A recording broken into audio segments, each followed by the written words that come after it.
La fin de l'opération Barkhane avait été annoncée il y a un mois. Le calendrier se précise un peu plus aujourd'hui.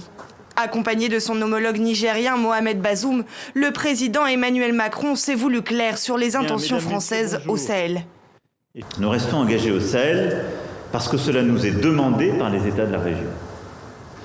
La France n'a pas vocation, encore moins la volonté, de rester engagée éternellement au Sahel.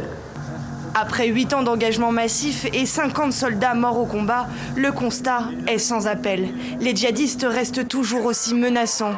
Bien au-delà du Sahel, ils se disséminent désormais dans le reste de l'Afrique de l'Ouest.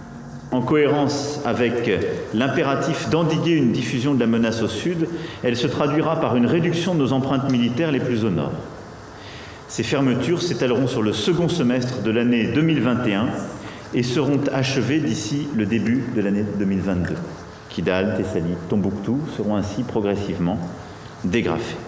Le président français compte sur une alliance européenne qu'il espère voir se former autour de la Task Force Takuba. Elle est aujourd'hui composée de soldats français et de 9 autres nations européennes.